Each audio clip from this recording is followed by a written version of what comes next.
Have you ever been curious about importing your dream 4x4 to the US, but felt overwhelmed by the paperwork process and requirements? Well, stay tuned, because I'm going to show you how I imported this 1990 Nissan Patrol from Guatemala to the US.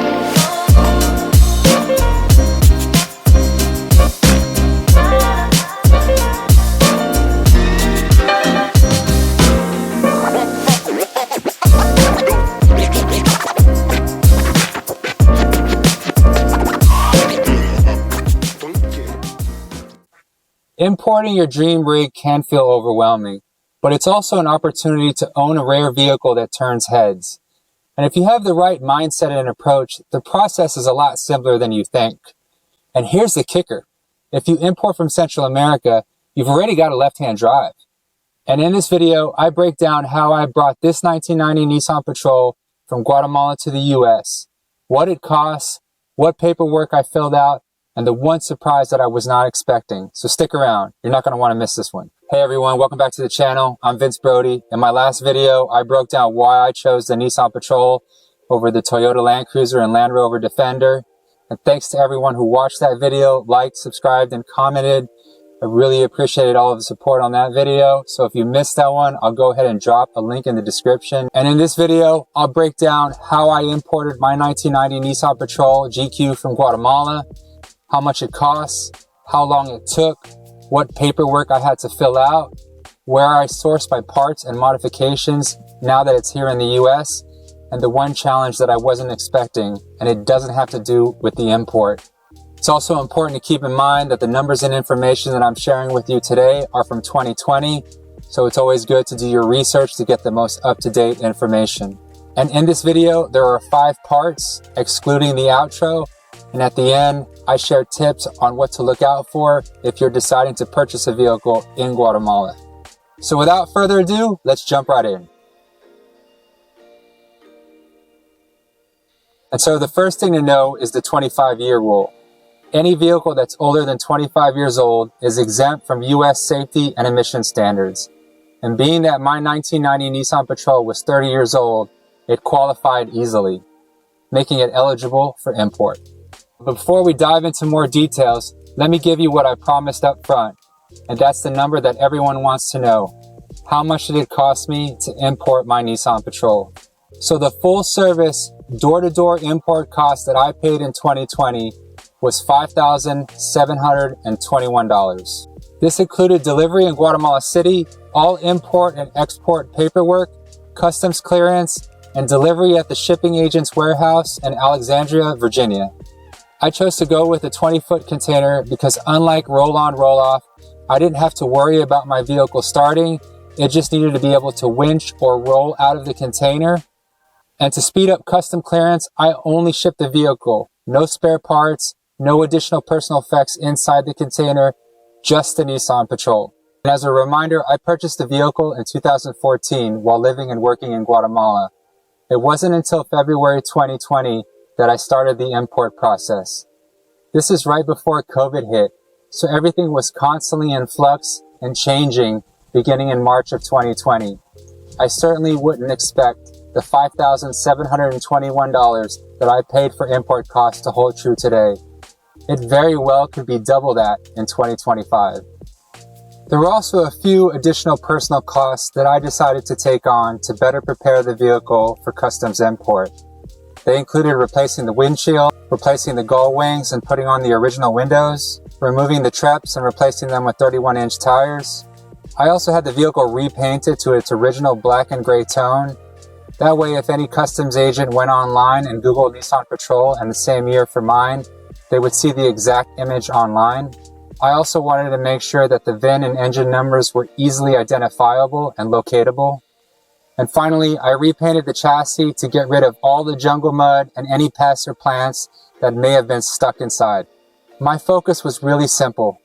I wanted to make the customs clearance process as easy as possible, not giving any excuse or reason to the agent to stop it from being imported into the United States. So in total, for the paint, repairs, and maintenance, I paid $2,918.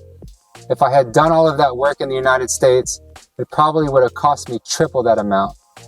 And so when you add in the original purchase price of $4,500 from 2014, the $2,918 I spent on paint, repairs, and maintenance, and the $5,721 of the total import costs, all in all, I dropped $13,139 to import my Nissan Patrol from Guatemala to the US.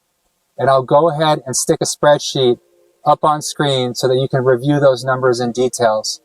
I also have a few tips that I want to share with you in preparing your vehicle for import to the United States. I'm also going to throw those up on screen as I read these out to you. The first one is cleanliness is critical. So it's really important not to have any dirt, mud, or plant matter on the chassis, underbody, or engine bay. If you can, get the inside steam cleaned and polished as much as possible. Obviously, the VIN and paperwork has to be an exact match. The VIN on the truck needs to match the title and the bill of sale. Engine swaps are fine, but they just have to align with the paperwork. This is so critical. Operational condition matters. If you're choosing roll-on, roll-off, the vehicle has to start to get off the ship. If you're choosing a container, it only needs to be rolled off or winched off.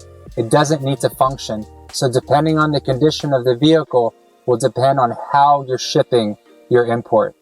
The 25-year rule exemption we already talked about, but it's really important as a reminder to ensure that any vehicle that you're trying to import is older than 25 years old.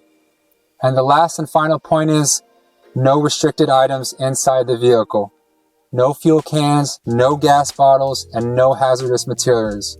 If you're shipping via container, you can add spare parts and other personal effects, but if you're shipping via roll-off, roll-on, you cannot have anything inside the vehicle.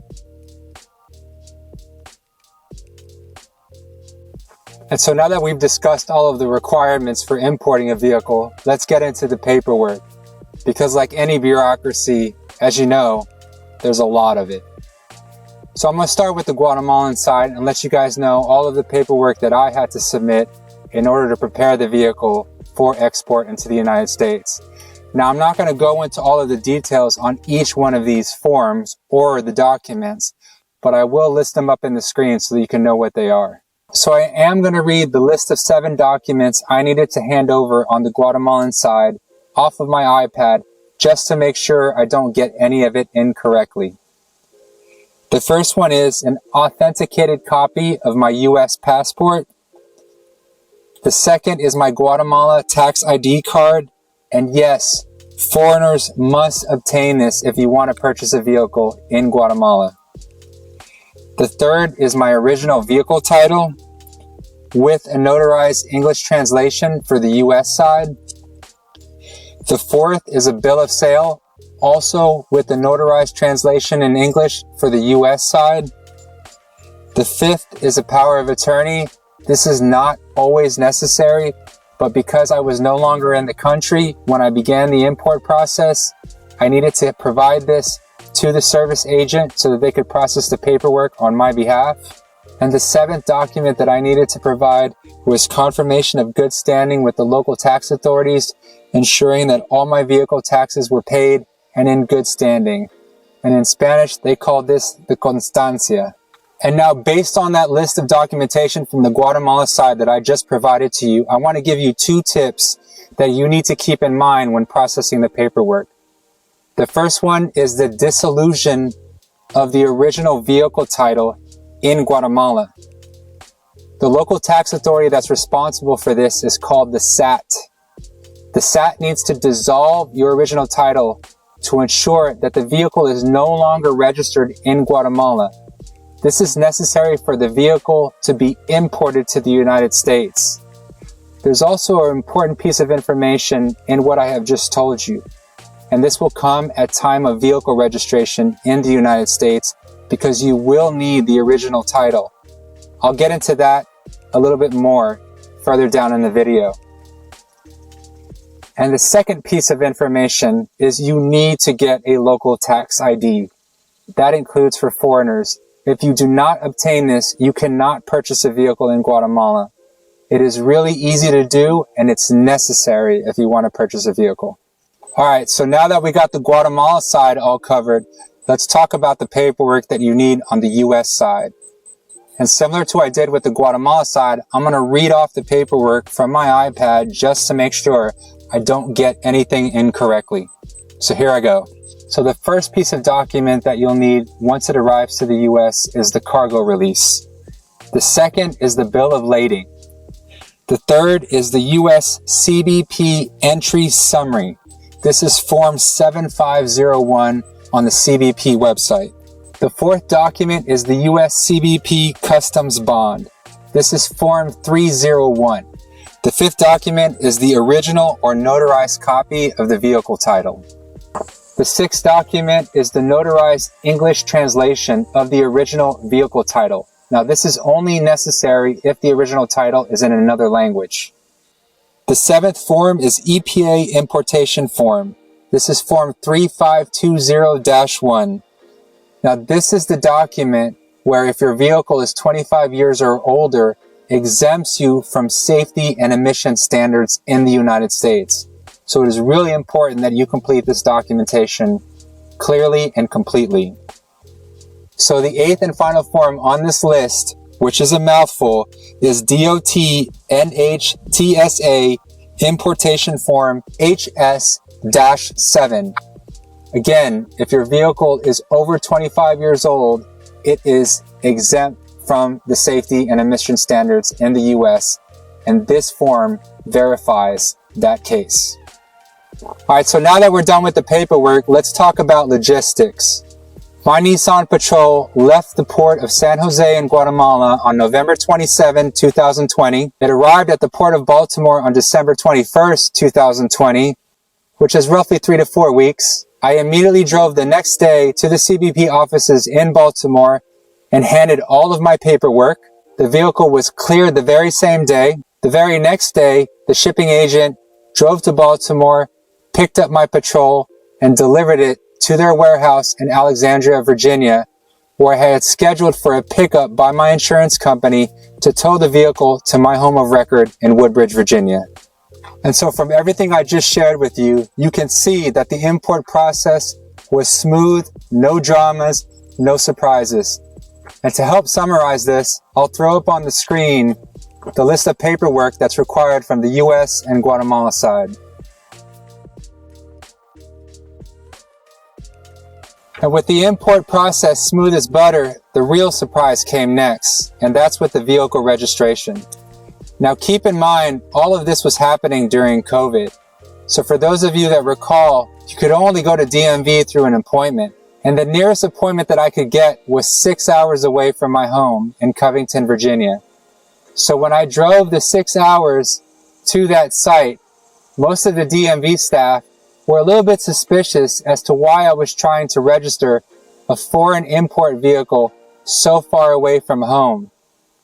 The single piece of document that gave me the most problem was the original vehicle title. Because I had to hand the original vehicle title over to the SAT in Guatemala in order to dissolve the title, I no longer had the original with me, but I had the notarized English translation. Vehicle titles in Guatemala can now be downloaded electronically on their website. So in front of the DMV staff, I logged into the SAT website, downloaded a new vehicle title, and they still refused to accept it. And so the only way I could get the vehicle registered was by sending all of my hard copy paperwork into the DMV headquarters in Richmond, Virginia. I had to snail mail everything in. And to avoid any further complications, I decided to register my vehicle as an antique. Now there are some trade-offs to this, but the benefits are I don't need to do any safety inspections. I register the vehicle once.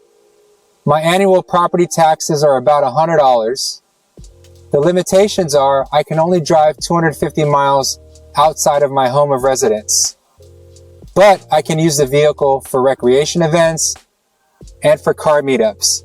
So that means things like Overland Expos, the Mid-Atlantic Overland Festival, and Cars and Coffee, and any sort of recreational or social meetup. And so the last restriction is you can't daily drive an antique vehicle, which makes a lot of sense. and I didn't plan on doing that anyways. So having the cool antique plates on the Patrol just seemed a lot cooler than the original Virginia ones. And with the registration headache behind me, I finally had the Patrol on US roads. And honestly, it's felt surreal. I've taken it on backcountry trips to West Virginia, off-roaded at Potts Mountain Jeep Trail, and took it to Overland Expo East twice. In fact, in 2024, it was labeled Best in Show. And most people in the United States have never even heard of a Nissan Patrol, let alone seen one in person, so it turns heads everywhere I go. And when I'm at the gas station, car enthusiasts and off-roaders come up to me, asking me what the rig is. Some say nice Jeep, some say nice Bronco, but that's okay. I'm happy to talk about the Nissan Patrol. Now, when it comes to sourcing parts, it's not as hard as most people imagine. It's just a bit of a mixed bag. Some OEM parts I get from Australia. Some, like fuel filters and oil filters, I get here in the US. It's the same with modifications. Parts from ARB, Ironman, and Dobinson's I can source locally through eBay or directly from their websites. But parts like Superior Engineering, I have to source from Australia.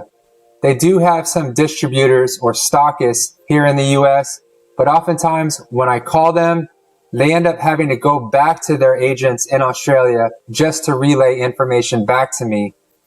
And that just doesn't make sense. I can do that myself. And if I'm ordering from Superior Engineering stockists here in the US, they're still shipping from Australia. And in fact, the shipping from Australia gets sent to their agent in Miami at a high and exorbitant cost of shipping. And then that agent in Miami doesn't then forward ship to me. I have to pay double shipping or extra shipping from Miami to my home of record in Virginia. I don't really understand that model, but that's what they currently have. So for me, it's better just to go to Superior Engineering directly to Australia. Now, it's important to know that if you are ordering from Superior Engineering, your shipping costs can be between $700 to $1,000 for things like coil springs, shocks, radius arms. So just be mindful of that when you contact them. Now, for other smaller parts from Australia, like a thermostat or a bearing locking nut, I've often gotten free shipping for those items. Now, there is a new development in sourcing parts that has recently come up that I have to talk about because I think it's a pain point we're all going to start to feel. And that has to do with tariffs. I recently paid a $60 tariff for $100 glow plugs from Australia. And if that's the case moving forward, it's going to be a lot more expensive for all of us who own import vehicles to source parts from overseas. Now, there are other places other than Australia and the US that you can source parts for your Patrol, such as in Europe. But just be mindful, they have the 2.8 liter diesel, and the parts don't always exactly match.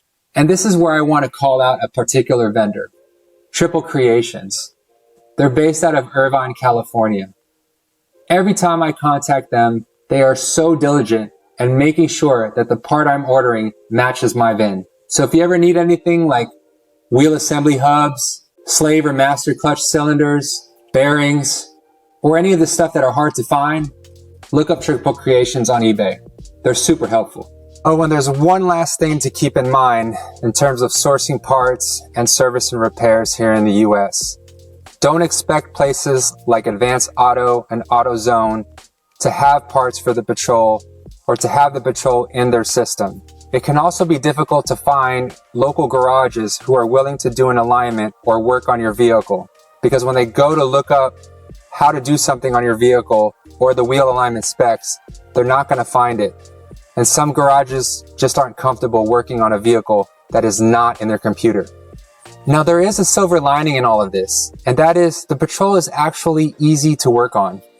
Now, I've never considered myself to be mechanical or a handyman, but since having the Patrol in the US, I've actually built up the courage to do all of the mechanical work myself, except for the alignment. That's still something I'm working on. And so if it's helpful, I'm going to throw up a list of all of the vendors that I use to source OEM parts and modifications. You'll see that up on your screen now, and you can pause it whenever you want so you can study the list.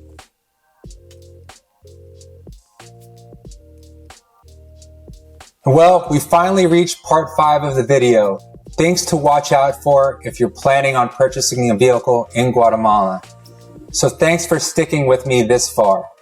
Now, to ensure I get all of the points correctly, I do have my iPad out again, and I'm going to read some of these just to make sure that they're accurate and clear. So the first point is rarity and condition. Keep in mind that finding a Patrol, especially a hidden gem in Guatemala, can be difficult. But if you have patience and the right mindset and ask the right questions, you can still find that hidden treasure in Guatemala for a Nissan Patrol. And now the second one is cowboy maintenance. Sometimes in rural areas, you can have short-term fixes on long-term problems. And in Guatemala, there's a saying that creative solutioning is a sport.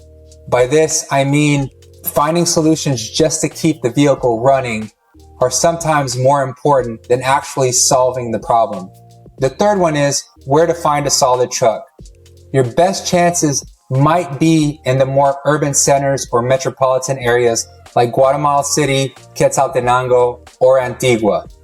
Now just be mindful that places like Antigua and Quetzaltenango are surrounded by very mountainous areas. And so sometimes vehicles in those areas, their engines can be pushed to the limit. Now the fourth one is don't expect any sort of Carfax equivalent. You're not going to find a report on the vehicle maintenance or any sort of detailed logs on what's been done to the vehicle. So the best thing you can do is to find a local mechanic that you trust or a local agent that can negotiate on your behalf. Sometimes when the American or the gringo shows up, you get that gringo tax and the price goes up by double.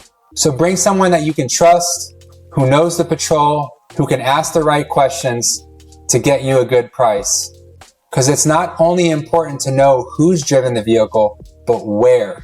And so if you need any help finding a local person in Guatemala to help you buy a Patrol, you can get in touch with me. I'd be happy to help.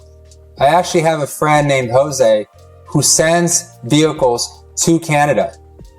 Jose is also a die-hard Patrol fan, so he is actually the best person to use in Guatemala if you need any help. And the last point is stolen vehicles and stolen parts are a real risk. And so if you purchase a stolen vehicle or a vehicle that has a stolen part without knowing it, you can actually be held liable. So this is why it's really important to use a local agent, to ask the right questions, and to get that constancia that I talked about earlier. That constancia certifies that the vehicle is in good tax standing. All of the paperwork is clean and you have nothing to worry about. That's what you need to be looking for, and you need to make sure that the VIN and paperwork all match.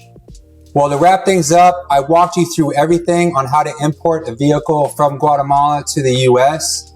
I hope that you found this content valuable and useful. As you can see from my experience, importing a Nissan Patrol is surprisingly simple. I had no hiccups or dramas with the actual import, and finally getting the chance to own a legendary 4x4 vehicle in the US has been a dream of mine.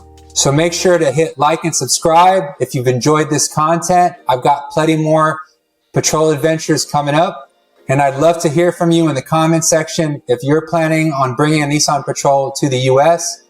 And of course, if you have any questions, you can always reach out to your boy, Vince Brody, and I'd be happy to help you. Thanks again for tuning in and supporting the channel. I appreciate all of you. So until next time, if you see me driving around in the Patrol, be sure to give a wave. Otherwise, I hope to see you out on the trail.